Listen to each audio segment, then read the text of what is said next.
Welcome to This Explainer. Today, we're tackling a massive question. Has the e-mobility revolution finally hit its tipping point? For a century, the internal combustion engine has basically been the undisputed heartbeat of global transit. But right now, we are living through an era-defining shift towards zero-emission mobility. And here is the kicker. It's not just about saving the planet anymore. It is literally about pure economics. So we're going to dig into the hard data and see if electric vehicles have crossed that magic threshold to become a no-brainer, cost-effective reality for both giant city infrastructures and, well, everyday drivers like us. Okay, let's dive right into the classic dilemma, right? High sticker prices versus low running costs. For years, the absolute biggest roadblock to EV adoption has been that initial hit to the wallet. Whether you're a city planner trying to swap out a massive fleet of buses or just a commuter looking for a daily driver, the sticker shock has been very, very real. But we really have to ask ourselves, once we factor in those daily operational savings, is zero-emission transport actually way closer to being universally affordable than we've been led to believe? Well, the data tells a pretty wild story about why this entire conversation is shifting. Get this. Since 2010, we've seen a massive 79% drop in battery pack prices. We went plummeting from a staggering $1,000 per kilowatt hour all the way down to around $209 in recent years. I mean, that right there is the foundational data point making EVs viable today.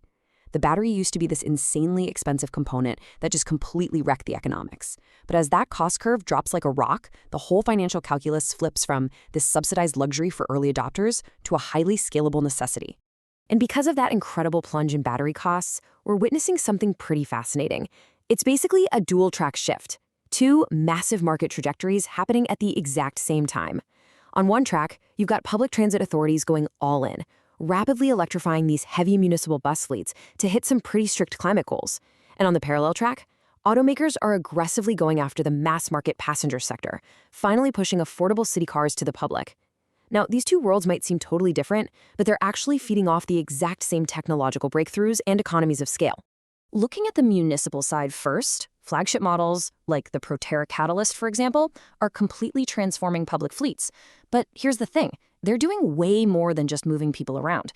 They are actively paving the way for brand new financing models and, crucially, proving battery reliability on a massive, massive scale. Think about it. City buses run continuously, all day. Constant stopping, starting, hauling incredibly heavy loads. By proving that electric drivetrains can handle that kind of brutal daily stress, the heavy transit sector has basically been the ultimate stress test for EV durability. So the absolutely crucial metric here is total cost of ownership, or TCO. Smart planners aren't just looking at the purchase price anymore, they're looking at the whole life cycle. And the data is super clear. When a bus runs about 166 kilometers a day, a standard 250 kilowatt-hour e-bus actually beats a conventional diesel bus on cost. We're talking $0.99 per kilometer for electric versus $1.05 for diesel. Now, I know 6 cents sounds like just pennies, right? But stretch that out over a lifespan of hundreds of thousands of kilometers, and that tiny margin snowballs into some seriously massive operational savings. Because of that stark efficiency, there's actually a bit of a magic number here. 60,000 kilometers a year. Once the municipal transit vehicle hits that annual mileage, boom, the e-bus achieves total cost parity with diesel incredibly fast. Essentially, the rule is the more the vehicle is driven, the faster those massive fuel and maintenance savings pay off the initial battery premium. High utilization is literally the key to unlocking a rapid return on investment. Now, here is where it gets really relevant for us, because that exact same financial logic applies right in your own driveway.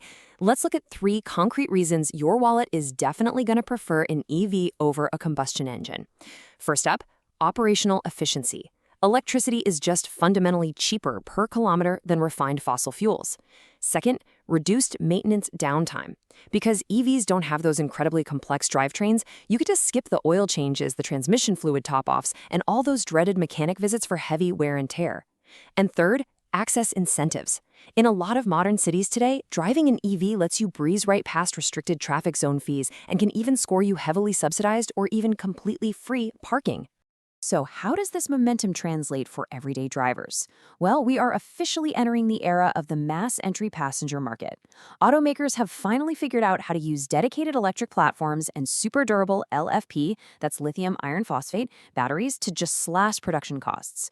Thanks to those specific industrial strategies, they've actually managed to drop the entry barrier to under 25,000 euros. This is a big deal. We're finally moving out of that awkward phase where EVs were just premium luxury toys and stepping right into the realm of everyday, scalable, mass-market reality. And this new wave of city cars, models like the Dacia Spring or the Fiat Grande Panda, they share the exact same technological and economic DNA that made the massive e-bus revolution possible. Think about it. They don't actually need 800 kilometers of range to be effective. By focusing on a really solid 300 to 400 kilometers of real-world urban range, manufacturers can keep the battery size down. That keeps the overall weight down, which, at the end of the day, keeps the final sticker price affordable for urban commuters or families who just need a reliable second car. But if you really want to make the economics sing, savvy fleet planners and everyday consumers alike are taking advantage of something called the golden window. Basically, this is an optimal holding period of about 4 to 6 years. If you keep the vehicle within this time frame, you are absolutely maximizing your financial return because you stay fully covered under the manufacturer's warranty. It's a sweet spot. It lets you avoid the absolute steepest part of the early depreciation curve on a new car, while perfectly timing your exit before you ever have to stress about paying for expensive out-of-pocket repairs, like replacing an inverter. And, financing strategies are evolving incredibly fast right now. The heavy lifting that was pioneered by transit agencies is actually serving as a direct blueprint for us commuters. Take battery leasing, for instance. In the bus sector, authorities realized pretty quickly they could slash the initial cost just by separating the vehicle purchase from the battery itself. And now, we are seeing that exact same logic applied to consumer social leasing programs. Plus, cities are doing this thing called joint procurement, basically teaming up to buy fleets together so they can leverage massive economies of scale and drive those per-unit costs down even further. It's really smart stuff. But, okay, stepping back from the wallet for a second, the planetary benefits here are just impossible to ignore. Switching to electric propulsion drops CO2 emissions by a staggering 39% per kilometer compared to your average gas-powered car. And here is a vital piece of context. That figure already factors in the emissions generated by the power grids supplying the electricity. So as our global power grids inevitably get greener and incorporate more renewables, that 39% reduction is only going to grow, which is just a huge win for our planetary health. And honestly, the impacts hit even closer to home when we talk about street-level urban quality of life. Electrifying fleets instantly yanks toxic nitrogen oxides, which, by the way, are a massive contributor to respiratory issues, right out of the air we breathe on the sidewalk. But it's not just the air quality. EVs completely eliminate those constant mechanical vibrations and that endless low-level combustion hum that just absolutely plagues modern cities. We are talking about taking congested, loud urban corridors and transforming them into quieter, cleaner, and just fundamentally more peaceful places to live and work. All right, let's wrap up with a quick cheat sheet. Your core takeaways from today's explainer. Number 1, always look past the sticker price and focus on total cost of ownership. That initial premium, it's an investment you recoup through massive operational savings. Number 2, high utilization drives your ROI. Simply put, the more you drive an EV, the more money you save compared to gas. And number 3, strategic charging is critical. Whether it's a giant city bus fleet charging overnight at a depot or just you plugging in at home, aligning your charging habits with your actual daily route needs is exactly how you maximize efficiency.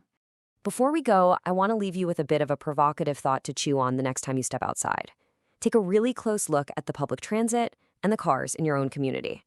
Ask yourself, how many of them are still pumping exhaust into the air you're breathing? And maybe more importantly, what specific local barriers, whether that's a lack of chargers, outdated grid capacity, or honestly just plain old bureaucratic inertia, might be slowing down this inevitable electric revolution right in your own neighborhood? Thank you all so much for joining me for this explainer. The shift to zero-emission mobility, it really isn't just some cool technological upgrade. It's an economic and environmental imperative that's going to completely redefine our cities. I really hope you walk away today feeling empowered with a crystal clear understanding of the e-mobility economics, the data behind all these trends, and a sharper eye for how this revolution is unfolding literally all around us. Until next time, keep learning and keep observing.